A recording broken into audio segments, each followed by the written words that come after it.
What's up, everybody? Got another review for you, and this time we're going to be talking about the movie Sisu, Road to Revenge. It is a sequel to one of my favorite action flicks from a couple of years ago that managed to surprise everyone. It was over-the-top bloody fun, and I absolutely couldn't get enough of it. For this new sequel, I have strong expectations that may be bigger and better. Is that any good? Well, let's talk about it. The movie story follows after returning to the house where his family was brutally murdered during the war. The man who refuses to die dismantles it, loads it on a truck, and is determined to rebuild it somewhere safe in their honor. When the Red Army commander who killed his family comes back hell-bent on finishing the job, a relentless, eye-popping cross-country chase ensues, a fight to the death. Just as I expected, I thoroughly enjoy this sequel. It's a thrilling, high-octane action flick that will get your blood pumping and keep you on the edge of your seat. While I do have a couple of nitpicks for the movie, I will get to those later. First things first, this movie has a great deal of things that goes well in its favor. That all includes the awesome action scenes, great acting, phenomenal looking cinematography, and a nice, straightforward story.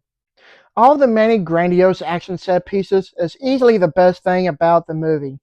The main standouts of the inventive action are the choreography and the creative over-the-top gnarly kills. To put it lightly, this movie's bloody fun. Because the movie embraces its B-movie absurd nature, there are some parts of the movie where it completely jumps the shark because of how unrealistic it gets. It's easy to overlook because it's one of the main reasons why this movie is so much fun. With our silent protagonist that's too angry to die, Jorma Tommila once again does a phenomenal job portraying the role with absolutely no dialogue. He does a great job playing his character with such emotion without uttering a single word, and puts a lot into his physically demanding character. He is simply awesome. As far as co-stars go, both Stephen Lang and Richard Brake do an amazing job playing our two main villains. When it comes to the movie's aesthetics, it's described as a stylized, hyperkinetic blend of Western, silent cinema, and gonzo action, which are designed to create a thrilling, over-the-top, pulpy grindhouse action spectacle. The vehicular chase sequences are shot with an energy, scale, and focus on physical mayhem reminiscent of George Miller's work, emphasizing the desolate, war-torn landscape as a character in itself. With the way the camera work is utilized, we do get some visually dazzling shots. While the story itself isn't anything worth bragging about since it's a straightforward revenge story, it is nice to have it simple and straight to the point. There may be not much to the overall plot itself, but I had a great time with it regardless. I mean, you can't expect a movie like this to have some of the best writing anyways.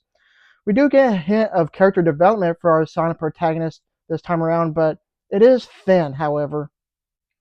My main discrepancy with this movie is that it is more or less a rinse and repeat of the first film. It retreads the same pattern of transporting possessions back to Finland while fighting commandos that get in his way. The first movie was mined gold, and in the sequel, it is his disassembled family home timber. I was kind of hoping for something new and different, but I guess they wanted to play it safe and keep it similar. Other than that, I still had a damn good time with this sequel. If you enjoyed the first movie from a couple of years ago, you will most definitely enjoy this one. If you have the opportunity to check this movie out at the theater, I'd highly recommend doing so.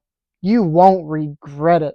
Overall, Sisu Road to Revenge is an explosively violent, blood-soaked revenge flick that is brutally entertaining.